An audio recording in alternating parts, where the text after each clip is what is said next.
شروع اللہ کا نام لے کر جو بڑا مہربان نہایت رحم والا ہے۔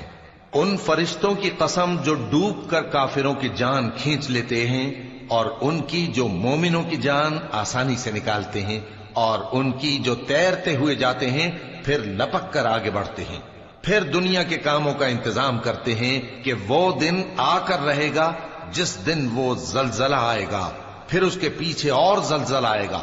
اس دن لوگوں کے دل خوف زدہ ہوں گے اور آنکھیں جھکی ہوئی۔ کافر کہتے ہیں کیا ہم الٹے پاؤں پھر لوٹیں گے؟ بھلا جب ہم کھوکھلی ہڈیاں ہو جائیں گے تو پھر زندہ کیے جائیں گے؟ کہتے ہیں کہ یہ لوٹنا تو سراسر نقصان کا لوٹنا ہوگا۔ تو بس وہ ایک ڈانٹ ہوگی، اس وقت وہ سب میدان حشر میں آ جمع ہوں گے۔ بھلا تم کو موسیٰ کی حکایت پہنچی ہے جب ان کے پروردگار نے ان کو پاک میدان یعنی طویٰ میں پکارا اور حکم دیا کہ فرعون کے پاس جاؤ کہ وہ سرکش ہو رہا ہے، پھر اس سے کہو کہ کیا تو چاہتا ہے کہ پاک ہو جائے اور میں تجھے تیرے پروردگار کا رستہ بتاؤں تاکہ تجھ کو خوف پیدا ہو؟ غرض انہوں نے اس کو بہت بڑی نشانی دکھائی مگر اس نے جھٹلایا اور نہ مانا، پھر لوٹ گیا اور تدبیریں کرنے لگا۔ سو اس نے لوگوں کو اکٹھا کیا، پھر بلند آواز سے بولا، سو کہنے لگا کہ تمہارا سب سے بڑا مالک میں ہوں۔ تو اللہ نے اس کو دنیا اور آخرت دونوں کے عذاب میں پکڑ لیا۔ جو شخص اللہ سے ڈر رکھتا ہے اس کے لیے اس قصے میں عبرت ہے۔ بھلا تمہارا بنانا مشکل ہے یا آسمان کا؟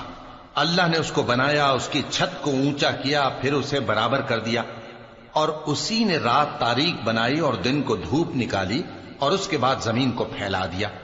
اسی نے زمین میں سے اس کا پانی نکالا اور چارہ اگایا اور اس پر پہاڑوں کا بوجھ رکھ دیا۔ یہ سب کچھ تمہارے اور تمہارے مویشیوں کے فائدے کے لیے کیا۔ پھر جب وہ بہت بڑی آفت آئے گی اس دن انسان جو محنت وہ کرتا رہا یاد کرے گا، اور دوزخ دیکھنے والے کے سامنے لا کر رکھ دی جائے گی۔